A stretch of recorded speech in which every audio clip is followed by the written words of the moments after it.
around 48 hours now to kind of assess what went right, what went wrong. Where would you kind of grade how the defense performed? I think we were good at times, but I don't think we were consistent enough. We weren't gap sound enough. We didn't do a good job of containing the quarterback, and that's going to be another challenge this week with Maryland. So. Kind of a theme that emerged from talking to the coaches and players afterwards is that there was kind of a lack of focus going in. Do you think that kind of contributed to some of those miscues?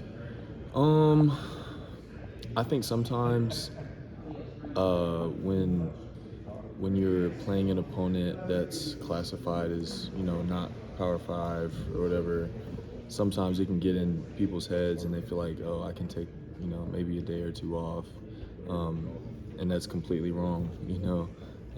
Those guys played super hard and outplayed us at times. So I think it was a little bit lack of focus. You mentioned containing dual threat quarterbacks. Obviously struggled against Akron. You got another one this week. Yeah. I guess what needs to change in the defense to do a better job of containing? Yeah, I think game plan and just being cognizant of having a running quarterback.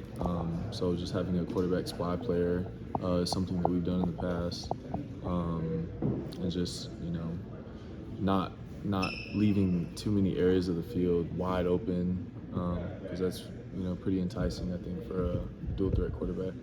It seemed like with Akron's quarterback, when he would get out of the pocket, he was kind of looking to run. This week, he's the guy that can run, but sometimes he escapes to kind of continue, to stay behind the line of scrimmage and throw the ball. How's that kind of change? How does that make it maybe more difficult, because he may not take off and run and will try to buy time until somebody gets open? Right. With anything, we just react. If he decides to stay in the pocket and throw, then we'll defend accordingly, and if he chooses to run, we'll come down and rally. But we just got to play, defend what they do. So there was a difference around 10 minutes between offensive possession for Akron and Indiana. I think Akron was around 35 minutes. Could you feel that at the end of the game? Was it definitely? Yeah, we definitely got a lot of snaps on defense. But we train for this, so Coach Allen always says 60 minutes and beyond. So we felt it, but it didn't change our mindset.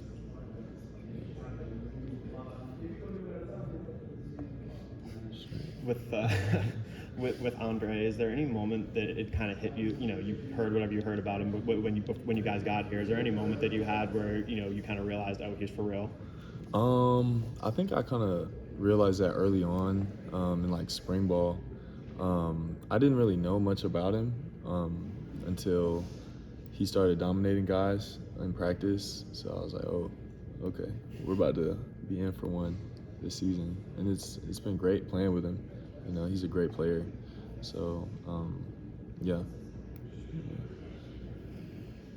What was maybe some of the feedback you got, whether it's Coach Guerreri, Wilt, in terms of what went wrong containing Irons, kind of his running ability? What went wrong? A lot of it was our